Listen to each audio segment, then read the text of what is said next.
Hi, this is Greg Hunter. This is the weekly news wrap-up for Friday, March 21st, 2014. This week, once again, the Ukraine crisis is the top story. And the headline from the past week that pretty much says it all, this is from USA Today. Putin, from President Vladimir Putin, Crimea is part of Russia. Of course, they had this big referendum, and the referendum overwhelmingly in Crimea voted for Crimea to become part of the Russian Federation. The West isn't buying it. They still say it's illegal, that they don't recognize Crimea as part of Russia, and the Obama administration is now on a second round of featherweight sanctions. They hit them with a feather sanction to start with, just some individuals, and they sanctioned some more individuals that didn't even include Vladimir Putin.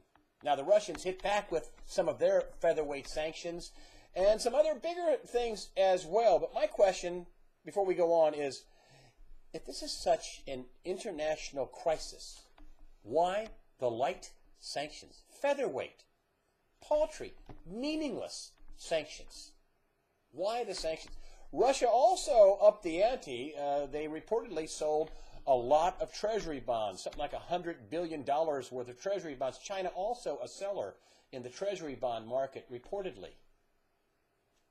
Russia also is playing the Iran card. You know, the United States is doing this negotiation over Iran's nuclear program. Russia is a power broker there, and they say, hey, we don't know if we want to do that. This keeps, escalating these sanctions. You may not have a partner to help you negotiate this nuclear program to curtail Iran's nuclear program, which incidentally Iran says it doesn't want to curtail. But they are helping with the negotiations. I think the reason why the featherweight sanctions are being put in place is because the West is incredibly weak financially. I mean, during the crisis, 2008, the global debt was about $70 trillion. According to the Bank of International Settlements, the global debt is now $100 trillion. The debt to GDP ratio is off the charts. I mean, the world GDP is, what, 62, 65 trillion dollars, somewhere in that neighborhood. And, and the debt of the world is $100 trillion. They say after 100% debt to GDP ratio, things explode. Well, that's what happened in 2008. How weak do you think the world economy is now with $100 trillion in debt? And this is why Russia is a little bit afraid. They don't want to take a financial hit either. The European Union, Angela Merkel, the Chancellor of Germany, she's, talking tough that she's going to have sanctions. Well, Russia is a big supplier of natural gas to Europe, and that can't be easily replaced. Not quickly. That cannot be easily replaced. Also, a lot of businesses between Europe and Russia are doing business over there. There's cars being made. There's, for example, Shell Oil and BP have big oil and gas deals in Russia. I think that's why the UK came out and said, no sanctions. I mean, the UK economy is terrible. The economy in all of Europe is either in recession or in many countries, especially in the South, is an outright depression. And this is why I think that sanctions aren't going to go to DEFCON 4. They're going to go to DEFCON 1.5. Now, that doesn't mean that Ukraine is not a crisis. Maybe it's still a crisis. And I'm sure there's a large percentage of people, particularly in the eastern part of Ukraine, that are pro-Russian, and decidedly pro-Russian. But I'm also sure that there are people in the western part of Ukraine that are not pro-Russian and do not want to be in the Russian Federation. I mean, hey, listen, even though Putin's popularity is soaring in Russia, Russia has a very checkered past of, brutal rulers that killed millions of people. That's fact. Let's just hope that the Ukrainian crisis doesn't turn into a bloody civil war, such as we have in Syria. I also had book author Dmitry Orlov. He's also a blogger. He's a U.S. citizen, but he was a former Russian citizen, and he grew up in the former Soviet Union, and he saw the collapse there. And he's written about how he thinks the collapse in Russia parallels the coming collapse in the United States of America. We also talked about the Ukraine. And, you know, he had some negative comments to say about America. And I got a lot of blowback from certain people, some people, that said I was too pro-Russian. One guy said that I was, that I should be considered a terrorist. Well, listen, I want to make this perfectly clear. I am pro-America. I am for Americans, and I'm for Americans being properly informed. You can't, for 1 minute, look at the mainstream media and say that Americans are being properly informed. Do they lie? Listen, one thing I do know is they lie by omission. They leave things out. And they skew things like the stupid, so-called recovery story that they, by any metric that you could bring out facts and figures, we do not have a bona fide recovery. And you wouldn't have 48, 50 million people on food stamps if you had a real recovery. You wouldn't have 93 million people, not working, that aren't that they're not on the employment rolls at all. They're out of the workforce. If you had a real recovery. Listen, what I'm doing, my goal is not to bash America. My goal is to bring you the truth. And I'm using what's left of the Constitution and the First Amendment to enlighten people and, yes, criticize my government. That's the patriotic thing to do. And give people a lot of different views, like Dmitry Orlov. And I also put up people that countered him on the site in the comments section, incidentally. I'm trying to give people a clear picture, as my slogan says, of what's going on. And, you have to identify a problem before you can fix it. And a lot of you folks out there know that your friends and family refuse to even acknowledge there's a problem, or they don't know there's a problem, or they don't want to know there is a problem. But the United States has severe financial problems, and it could lead to our ruin, or at the very least, a dramatically lower standard of living, and I don't want that for my country. New Fed Chief Janet Yellen gave a press conference this week, and boom, the markets crashed. But, it's really not her fault.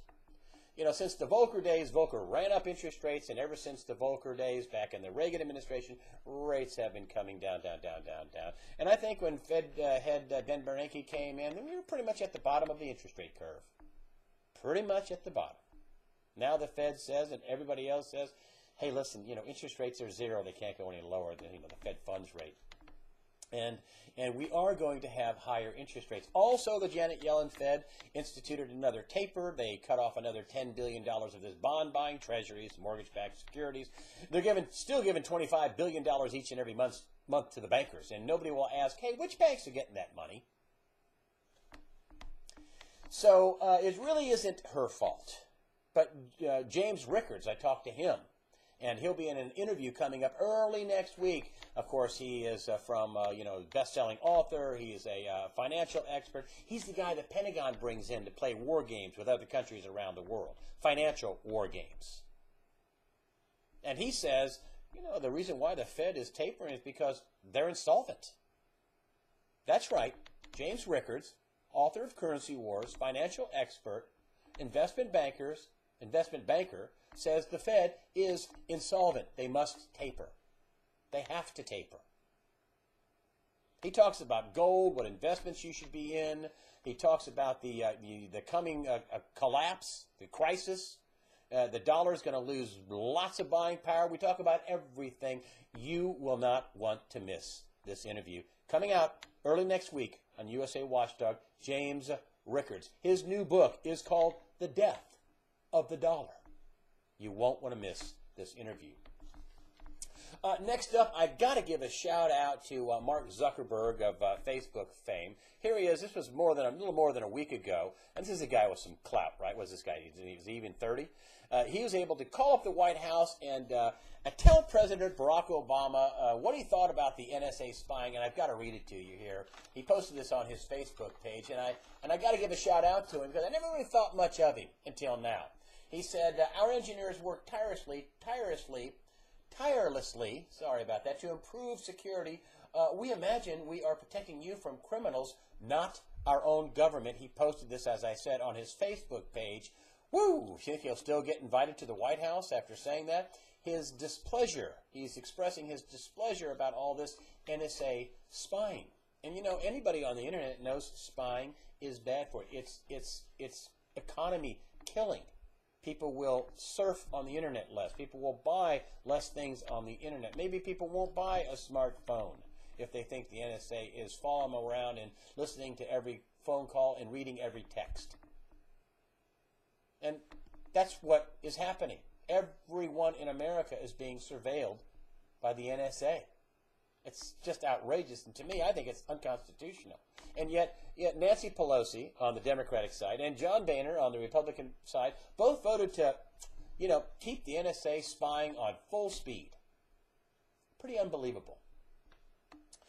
Finally, I got to bring up this. This is a little something from my past. Yeah, I don't know if you recognize this guy. This is Kevin Trudeau. He is a infomercial TV pitchman, and he wrote books like natural cures, what they don't want you to know about. Well, when I was at ABC News, I was an investigative reporter there, back in like 2004 or so, and he came out with his natural cures book. So one of the things he had in there was a cancer cure. So I flew out there from New York City, knocked on his door in California, and, hey, I'd like to talk to you about your book. And he didn't want to talk. And he told me to wait there while he called the police. He didn't say he was calling the police. He just wait right there. And I said, well, I want to talk to you about your cures. He said, well, I don't know if I want to talk to you, something like that. And I said, well, just tell me about your cure for cancer, which, of course, is bogus. Kevin Trudeau was just sentenced to 10 years in prison. Also, the Federal Trade Commission fined him $37 million, which the courts say he didn't pay. He got lucky for getting only 10 years in prison for doing bogus infomercials and selling, ridiculous books like, the natural cures, things they don't want you to know about. He could have gotten 25 years, according to sentencing guidelines, but he got 10 years in prison. He's appealing. 10 years in prison. Why do I bring this up? Because if Kevin Trudeau gets 10 years in prison for fraud, why aren't the big bankers even charged, let alone prison time, even charged for fraud? These guys sold liar loans and they packaged them into securities. That's securities fraud. They rated them AAA, when indeed they weren't. The Federal Reserve is still buying $25 billion a month of this toxic debt. There's rate rigging fraud with LIBOR. There's gold price rigging. There's silver price rigging. Banks have laundered money for terrorists and drug cartels. They admitted to it and only paid a fine. Isn't laundering money for a terrorist treason? Doesn't anybody go to jail for that? J.P. Morgan helped Bernie Madoff in his $60 billion fraud. They paid a fine to get out of criminal charges. You don't go to jail for helping somebody with a $60 billion fraud? There's no charges brought to bankers that do that, launder money for terrorists, rate rig in the trillions of dollars. What Kevin Trudeau gained by his infomercial business was fractions of cents compared to hundreds of billions, if not trillions of dollars by these big bankers, and they're not even charged. But Kevin Trudeau is off the streets for the next 10 years. Our children are safe. What's wrong with this picture? That's the way I see it. I want to thank everyone for commenting on the site. A lot of comments this week. I got a real workout reading them all. Also want to thank people for using the donations button. That helps us out. Again, that's the way I see it. I'm Greg Hunter. Go out and have a good weekend.